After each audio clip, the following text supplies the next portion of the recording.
Ghost train.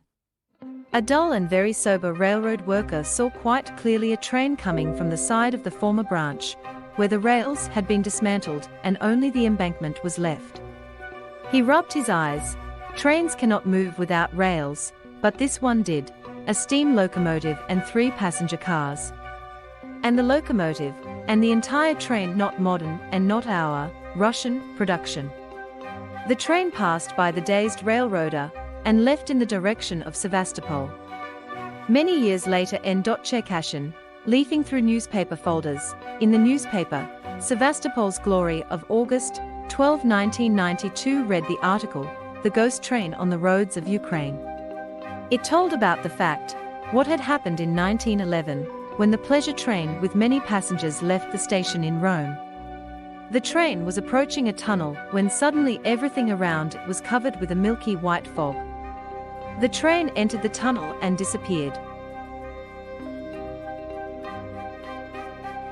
After this incident, the tunnel was stoned, and the incident would probably have been forgotten if the 3-car ghost had not appeared at the crossing near the village of Sevastopol in the Poltava region. The train, with its curtains closed and its driver's cabin empty, moved noiselessly, but crushed many chickens that were walking on the tracks. It happened in 1991, 80 years later. The phenomenon of the ghost train has been investigated by many scientists. For the first time, the chairman of the Commission on Abnormal Phenomena in Ukraine V. Leshchety expressed the version that somehow the train went through time. Was not this train seen by a railway worker near Balaclava in 1955? It looks very similar, a foreign-type steam locomotive, 3 cars. Following Leshchety, Nikolai Cherkashin began to study the version about the passage of the ghost train through time.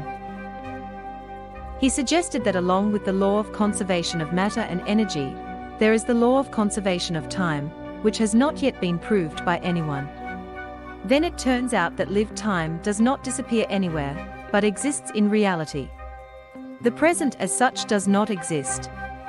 What we call present is just an illusion, because any moment of the future immediately becomes a moment of the past.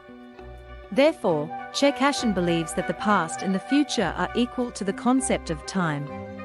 The following reasoning is interesting in this regard. Theoretically, it is possible to call on the screen of ancient mirror everything that ever was reflected in it. Especially if this mirror has not changed its location for a long time. That is why ghosts most often come out of old mirrors of palaces, castles, abandoned houses. Egyptian pyramids, ancient constructions, old aqueducts, tunnels, century-old trees that can accumulate time have the same ability. The notion of time flowing in a straight line is outdated.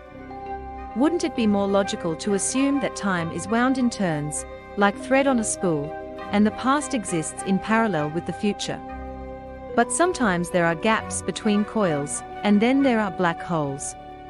They, like whirlwinds forming an air tunnel between the sky and the earth, wander, moving according to their own, yet unknown to us laws, drawing into themselves people, objects, animals, disappearing without a trace from our lives. Cherkashin is convinced that there is a special chronal field of the planet. Ultra-long tunnels, ultra-deep mines, ultra-high towers change the movement of time just as dams and canals change the flow of rivers. The network of railroads on the planet, like the metal mesh that covers our continents with varying density, also affects the passage of time. Railroads are gas pedals of time, a kind of synchrophysotron, where, instead of atomic particles, the movement of living beings is accelerated. Trains speed up our biological time. Maybe that's why some people have a hard time with trains. Railroads are dangerous not only for the possibility of unexpected disasters, but also for their spatio-temporal anomalies. What follows in Cherkashin's mouth sounds like the boldest fiction. It turns out that shortly before the disappearance of the Roman train, there was a powerful earthquake in Italy. Cracks and failures arose not only in the ground, but also in the chronal field. This wandering chronal hole could concentrate over the mountain tunnel and move the train from our 3-dimensional space into 4-dimensional space. So the ill-fated train, having fallen out of normal vector time, began to move freely from the present to the past, from the past to the future. But as its movement was determined by spatial coordinates, i.e., by a rail track, it could appear only in places where rails once lay, or where they will be laid in the future. So the story with the ghost train is not over yet. Most likely it will surface somewhere in the XXI century. But with people on that locomotive, the biggest mystery. Where are they, left without their wagons, which flew away into another century?